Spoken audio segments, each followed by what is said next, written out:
Novena carta, contexto concreto, contexto teórico. En esta carta voy a tomar como objeto de mi reflexión no solo las relaciones que el contexto concreto y el teórico establecen entre sí, sino también los modos como nos comportamos con cada uno de ellos.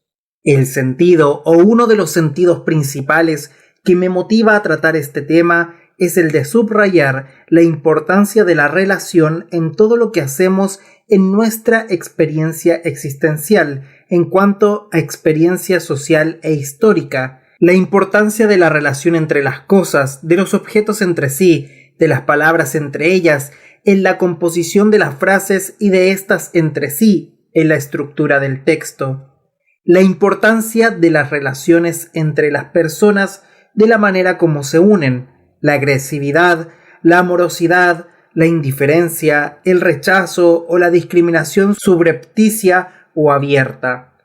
Lo importante que resultan, en suma, las relaciones entre educandos y educadoras, entre sujetos cognoscentes y objetos cognoscibles. Dejemos claro, desde luego que el objeto de esta carta no es tratar todo el conjunto de las relaciones que ensayamos y en que nos involucramos diariamente, sino alguna de ellas, que están englobadas en las que se dan entre el contexto concreto y el teórico. Creo que una de las afirmaciones que es preciso hacer es que la relación en sí, ya sea en el mundo animado o en el inanimado, es una condición fundamental de la propia vida y de la vida con su contrario. Sin embargo, somos los únicos seres capaces de ser objeto y sujeto de las relaciones que trabamos con los otros y con la historia que hacemos y que nos hace y rehace. Las relaciones entre nosotros y el mundo pueden ser percibidas críticamente, ingenua o mágicamente, pero hay en nosotros una conciencia de ellas en un nivel que no existe entre ningún otro ser vivo y el mundo. Entre nosotros, la práctica en el mundo, en la medida en que comenzamos no solo a saber que vivíamos, sino a saber que sabíamos y que por lo tanto podíamos saber más, inició el proceso de generar el saber de la propia práctica. Es en ese sentido como por un lado el mundo fue dejando de ser para nosotros el simple soporte sobre el que estábamos, y por el otro se transformó o se ha venido transformando en el mundo con el cual estamos en relación y del que finalmente el simple mover en él se ha convertido en práctica en él.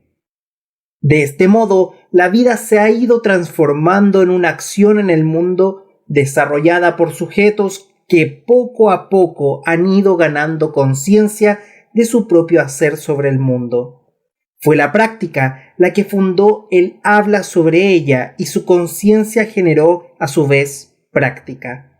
No habría práctica sin un puro mover en el mundo, sin quienes se estaban moviendo en el mundo no se hubiesen hecho capaces de ir sabiendo lo que hacían al mover y para qué movían. Fue la conciencia del mover lo que lo promovió a la categoría de práctica e hizo que ésta necesariamente generase su propio saber. En este sentido, la conciencia de la práctica implica la ciencia de la práctica implícita o anunciada en ella. De esta forma, hacer ciencia es descubrir, desvelar verdades sobre el mundo, los seres vivos y las cosas, que descansaban a la espera de ser desnudadas.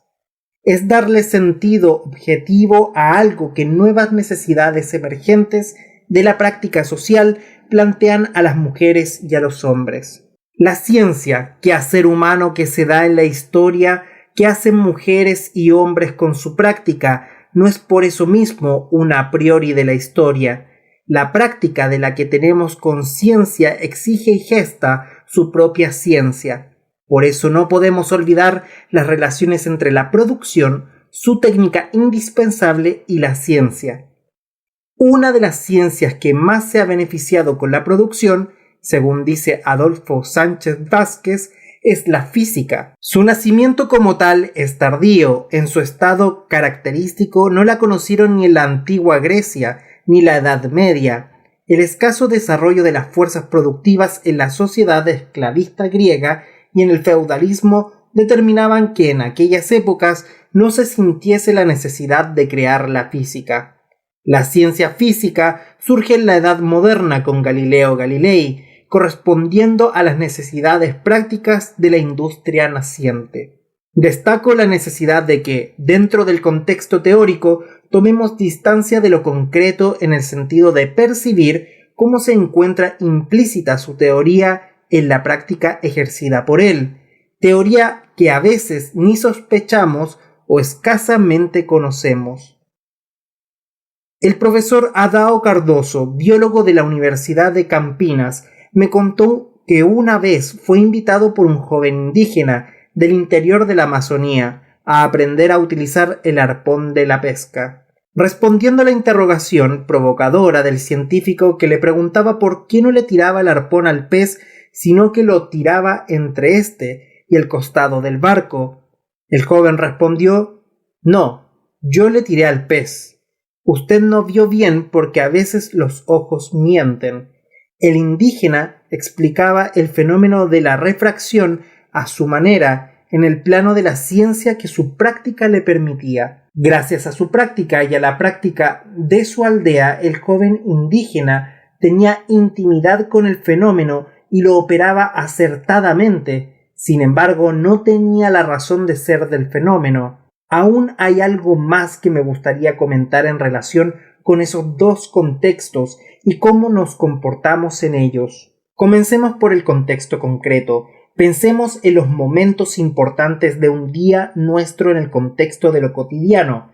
Despertamos, tomamos nuestro baño matinal y salimos de casa hacia el trabajo. Nos cruzamos con gente conocida o no. Obedecemos a los semáforos. Si están con luz verde, cruzamos la calle. Si están en rojo, esperamos. Hacemos todo eso sin preguntarnos ni una sola vez por qué lo hicimos. Nos damos cuenta de lo que hacemos, pero no indagamos las razones por las que lo hacemos. Eso es lo que caracteriza nuestro operar en el mundo concreto de lo cotidiano. Actuamos en él con una serie de saberes que, al haber sido aprendidos a lo largo de nuestra sociabilidad, se convirtieron en hábitos automatizados, y por actuar así, nuestra mente no funciona epistemológicamente. Nuestra curiosidad no se activa para la búsqueda de las razones de ser de los hechos. Simplemente se cree capaz de percibir que algo no sucedió como era de esperarse o que se procesó de modo diferente. Es capaz de avisarnos bien pronto, casi instantáneamente, de que algo está equivocado. Si andamos un poco más, veremos cómo nos movemos en el contexto concreto de nuestro trabajo, en el que las relaciones entre la práctica y el saber de la práctica son indicotomizables. Pero aun siendo así, dentro del contexto práctico concreto, no actuamos todo el tiempo como epistemológicamente curiosos. Hacemos las cosas porque tenemos ciertos hábitos de hacerlas, incluso asumiendo la curiosidad típica de quien busca la razón de ser de las cosas, con mayor frecuencia que en la situación descrita de la experiencia de lo cotidiano. La mayor parte del tiempo no lo hacemos. El ideal de nuestra formación permanente está en que nos convenzamos de y nos preparemos para el uso más sistemático de nuestra curiosidad epistemológica, la cuestión central que se nos plantea a nosotros, educadoras y educadores, en el capítulo de nuestra formación permanente. Es la de cómo hacer para, partiendo del contexto teórico y tomando distancia de nuestra práctica, desentrañar de ella su propio saber, la ciencia en la que se funda. En otras palabras, como desde el contexto teórico tomamos distancia de nuestra práctica y nos hacemos epistemológicamente curiosos para entonces aprenderla en su razón de ser. Es revelando lo que hacemos de tal o cual forma como nos corregimos y nos perfeccionamos a la luz del conocimiento que hoy nos ofrecen la ciencia y la filosofía.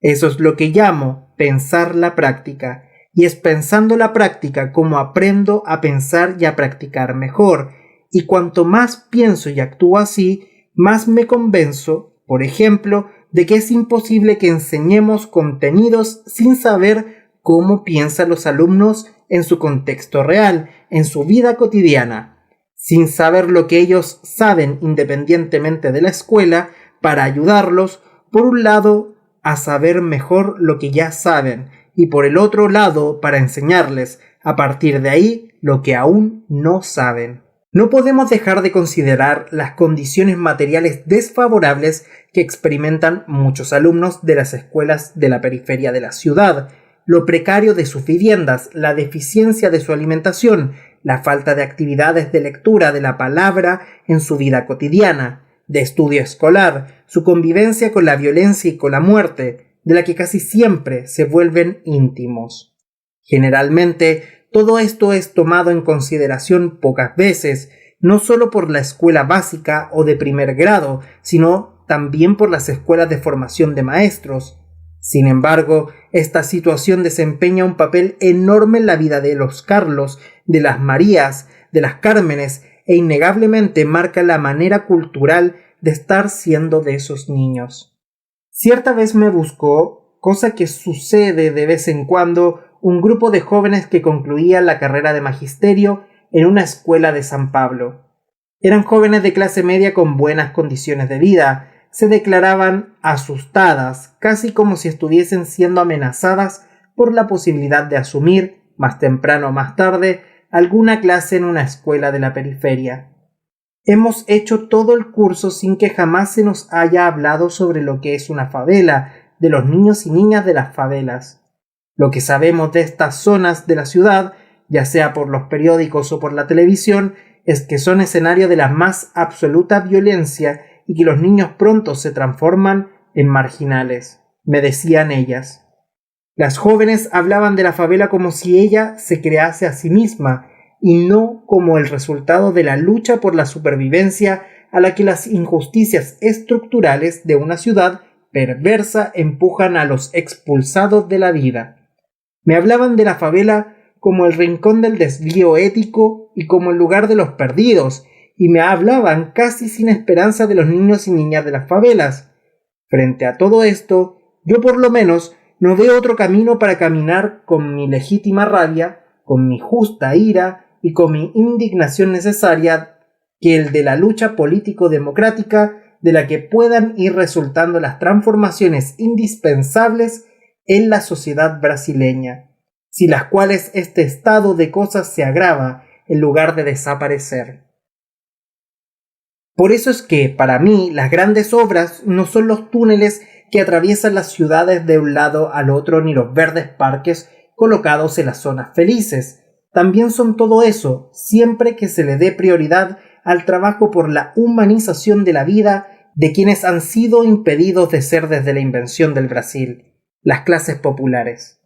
En el contexto teórico, el de la formación permanente de la maestra, es indispensable la reflexión crítica sobre los condicionamientos que el contexto cultural ejerce sobre nosotros, sobre nuestro modo de actuar, sobre nuestros valores. La influencia que ejercen sobre nosotros nuestras dificultades económicas, cómo pueden obstaculizar nuestra capacidad de aprender, aunque carezcan de poder para aborricarnos. El contexto teórico formador jamás puede transformarse en un contexto del puro hacer, como a veces se piensa ingenuamente. Al contrario, es el contexto del qué hacer de la praxis, vale decir, de la práctica y de la teoría. La dialéctica entre la práctica y la teoría debe ser plenamente vivida en los contextos teóricos de la formación de cuadros. Esa idea de que es posible formar a una educadora en la práctica enseñándole cómo decirles buenos días a sus alumnos, enseñándole a guiar la mano del educando en el trazo de una línea, sin ninguna convivencia seria con la teoría, es tan científicamente equivocada como la de hacer discursos o peroratas teóricas sin tomar en consideración la realidad concreta, ya sea la de las maestras o la de las maestras y sus alumnos. Esto quiere decir no respetar el contexto de la práctica que explica la manera como se practica, de la que resulta el saber de la propia práctica. Desconocer que el discurso teórico, por más correcto que sea, no puede superponerse al saber generado en la práctica de otro contexto. Todo esto implica una comprensión errónea de la propia práctica de la teoría. Los paquetes a los que me referí en una carta anterior son un excelente ejemplo de esta comprensión errónea de la práctica y de la teoría.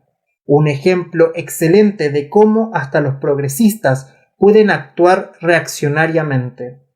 Hace 40 años, cuando era director de educación del Servicio Social de la Industria de Pernambuco, una de las luchas en las que me había empeñado era la de enfrentar la insistencia con que los padres y las madres proletarios nos exigían que sus hijos aprendiesen a leer desde el ABC, a partir del alfabeto, de las letras y no de las frases que implican palabras en relación dentro de la estructura del pensamiento. Fue así, con el mapa del ABC en la mano, memorizando las letras, como aprendieron todas las personas que conozco que saben leer. Mi abuelo aprendió así, mi padre aprendió así, y yo también.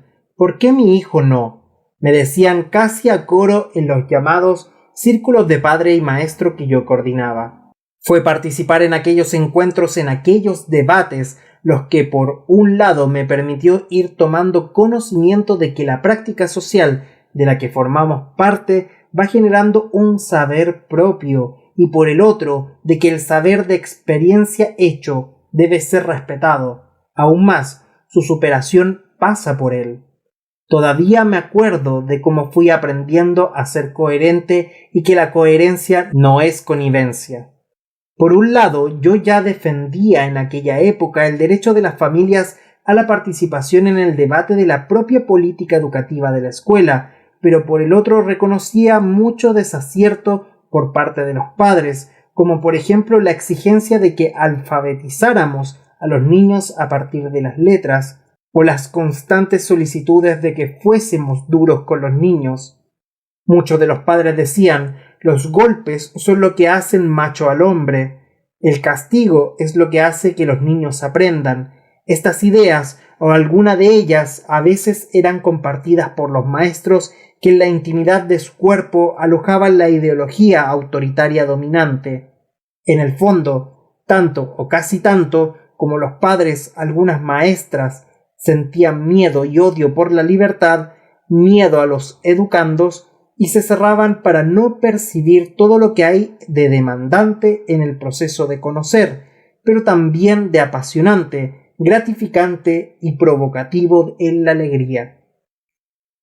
Mi paso por el CESI fue un tiempo de profundo aprendizaje. Aprendí, por ejemplo, que mi coherencia no radicaría en atender, por un lado, a los padres y a las madres que nos exigían los desaciertos referidos, ni, por el otro, callarlo con, por lo menos, el poder de nuestro discurso. No podríamos, por un lado, rechazarlo diciendo un no contundente a todo, diciendo que no era científico, ni aceptar todo para dar ejemplo de respeto democrático. No podíamos ser tibios. Precisábamos dar apoyo a sus iniciativas, ya que los habíamos invitado y les habíamos dicho que tenían derecho a opinar, a criticar, a sugerir. Pero por otro lado, no podíamos decirle a todo que sí. La salida era político-pedagógica. Era el debate, la conversación sincera con que buscaríamos aclarar nuestra posición frente a sus pleitos. Ahora tengo en la memoria la cara de espanto, de sorpresa, de interés, de curiosidad de la enorme mayoría de esas madres y padres de todas las escuelas que manteníamos, cuando les pedí, durante las sesiones de nuestros círculos de padres y maestras, que me dijesen si conocían a algún niño que hubiese aprendido a hablar diciendo F, L y M. Luego de un cierto silencio, entrecortado por risas indecisas, luego de algunos gentiles codazos en los brazos de los vecinos, como quien dice: a ver tú, uno de ellos dijo con la aprobación de los demás: yo por lo menos ya he visto a muchos niños aprender a hablar, pero nunca vi que ninguno de ellos comenzara diciendo letras. Siempre empiezan diciendo mamá, pan, no quiero. Entonces, me gustaría que pensáramos en lo siguiente. Mujeres y hombres, cuando son niños, no empiezan a hablar con letras, sino con palabras que equivalen a frases. Cuando el bebé llora y dice mamá, está queriendo decir mamá tengo hambre o mamá estoy mojado. Estas palabras con las que los bebés comienzan a hablar se llaman frases monopalábricas, es decir, frases de o con una sola palabra. Pues bien, si es así como todos comenzamos a hablar, ¿cómo es que entonces en el momento de aprender a leer y escribir debemos comenzar a través de la memorización de las letras?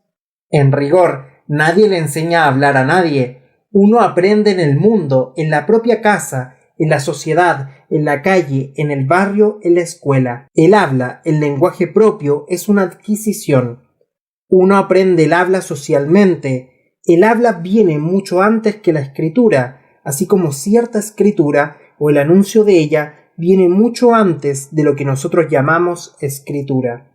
Y del mismo modo que para hablar es necesario hablar, para escribir es necesario escribir. Nadie escribe si no escribe, del mismo modo que nadie aprende a caminar sin caminar. Por eso mismo debemos estimular lo más posible a los niños para que hablen y para que escriban. Es de los garabatos una indiscutible forma de escritura que debemos elogiar, de donde ellos parten hacia la escritura que debe ser estimulada. Que escriban, que cuenten sus historias, que las inventen y que reinventen los cuentos populares de su contexto. Fue con prácticas más o menos de ese estilo como fuimos transformando los círculos de padres y maestros en un contexto teórico en el que buscábamos la razón de ser de las cosas.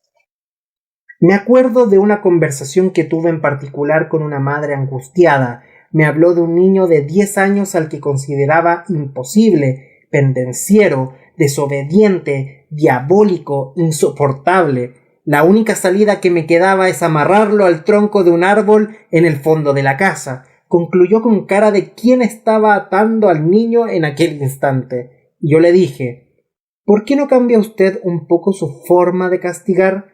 Observe que no le digo que acabe de una vez con el castigo. Pedrito hasta se extrañaría si a partir de mañana usted no hiciese nada para castigarlo. Solo le digo que cambie el castigo. Elija alguna manera de hacerlo sentir que usted rechaza cierto comportamiento de él, pero a través de una forma menos violenta. Por otro lado, usted primero necesita ir demostrándole a Pedrito que usted lo ama y segundo que él tiene derechos y deberes. Tiene derecho a jugar, por ejemplo, pero tiene el deber de respetar a los otros. Tiene derecho a pensar que estudiar es aburrido, cansado, pero también tiene el deber de cumplir con sus obligaciones. Pedrito precisa límites como todos nosotros. Nadie puede hacer lo que quiere. Sin límites, la vida social sería imposible. Pero no es amarrando a Pedrito o recitándole un sermón diario sobre los errores que ha cometido como usted va a ayudar a su hijo a ser mejor. Para eso es preciso cambiar poco a poco la forma de ser o de estar siendo dentro de su propia casa. Es preciso ir cambiando las relaciones con Pedrito para que le cambie la vida a él también. Es preciso vencer la dificultad de conversar con él. El padre de Pedrito había abandonado el hogar hacía un año. La madre trabajaba duramente lavando ropa de 2 o 3 familias con ayuda de una hermana más joven. Cuando nos despedimos, me apretó la mano. Parecía tener esperanza. Un mes más tarde, ella estaba en la primera fila del salón en la reunión de padres y maestros. En la mitad de la reunión se puso de pie para defender la moderación de los castigos, la mayor tolerancia de los padres, la conversación más amistosa entre ellos y sus hijos, aunque reconociese cuán difícil era esto en muchas ocasiones, considerando las dificultades concretas de sus vidas. A la salida me apretó la mano y me dijo «Gracias, ya no uso el tronco». Sonrió segura de sí misma y se fue entre las otras madres que también dejaban la escuela.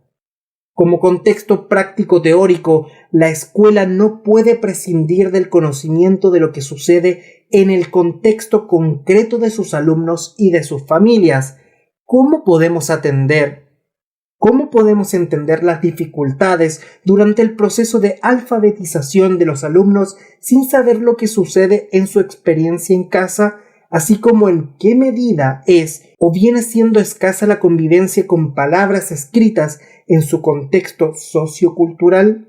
Una cosa es el niño hijo de intelectuales que ve a sus padres ejercitando la lectura y la escritura, y otra es el niño de padres que no leen la palabra y que, a lo sumo, no ven más que 5 o 6 carteles de propaganda electoral y uno que otro comercial.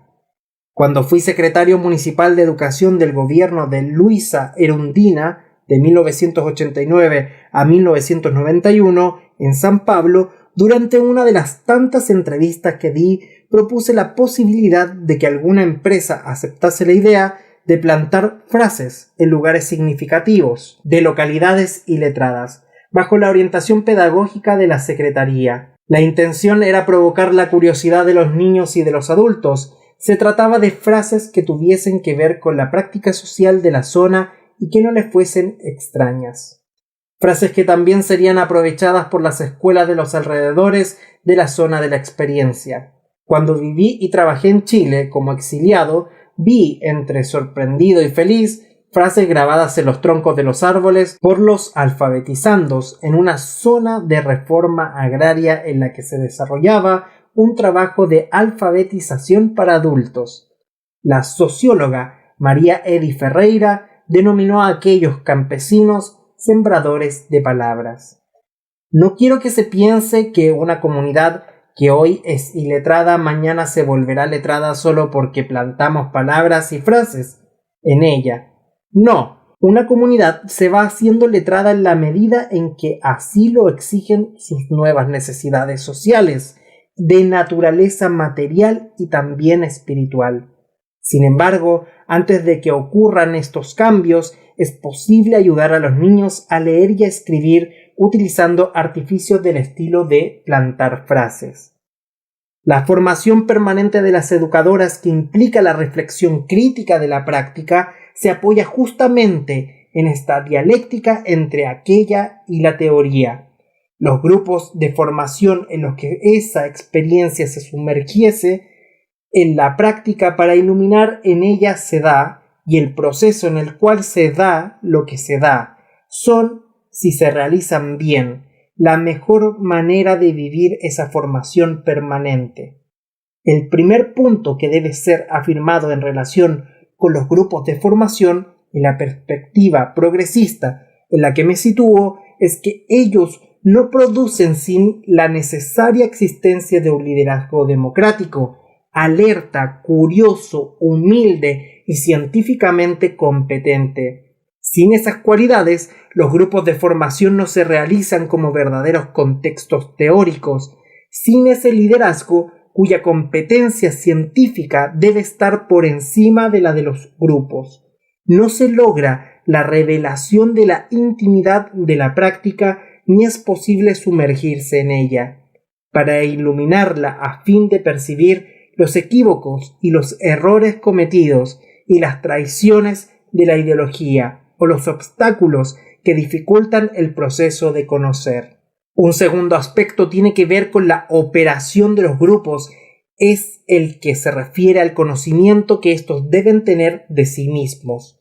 Es el problema de su identidad, sin la cual difícilmente se constituyen de manera sólida, y si no lo consiguen a lo largo de su experiencia, no le es posible saber lo que quieren con claridad, cómo avanzar para tratar de conseguir eso que quieren, que implica saber para qué, contra qué, en favor de qué o de quién se comprometen en el mejoramiento de su propio saber. La práctica de pensar y estudiar la práctica nos lleva a la percepción de la percepción anterior o al conocimiento del conocimiento anterior, que generalmente abarca un nuevo conocimiento.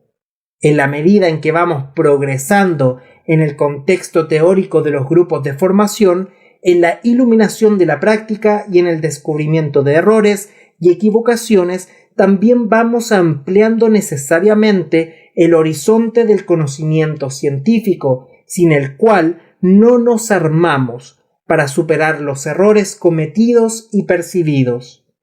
Este necesario ensanchamiento de horizontes que nace del interior de responder a la necesidad primitiva que nos hizo reflexionar sobre la práctica tiende a ampliar su espectro.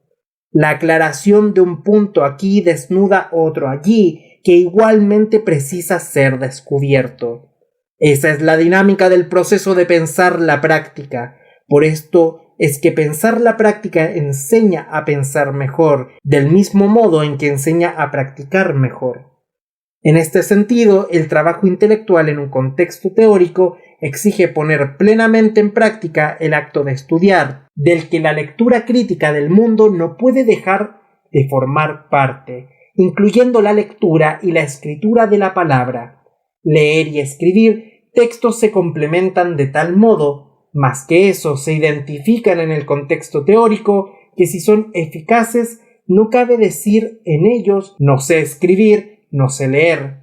Me gustaría subrayar además la importancia de la lectura de periódicos y revistas, estableciendo conexiones entre los hechos comentados, sucesos, desmanes y la vida en la escuela, la importancia de ver ciertos programas de televisión debidamente grabados en video, de la confección deliberada de videos fijando retazos de práctica, hasta de unas sesiones de trabajo en grupo.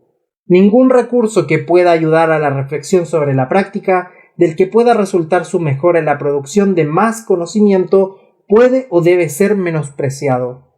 Para evitar el riesgo de un negativo especialismo de los grupos de estudio en cuanto a contextos teóricos, es importante hacer reuniones interdisciplinarias periódicas juntando diferentes grupos para el debate de un mismo tema visto desde ángulos diferentes, aunque relacionados. Sería una práctica interesante la permuta de programas entre diferentes grupos de formación que incluyese videos sobre los trabajos de los propios grupos. El grupo A le mandaría al grupo B un video en el que habría grabado una de sus sesiones de estudio y recibiría otro material semejante de B.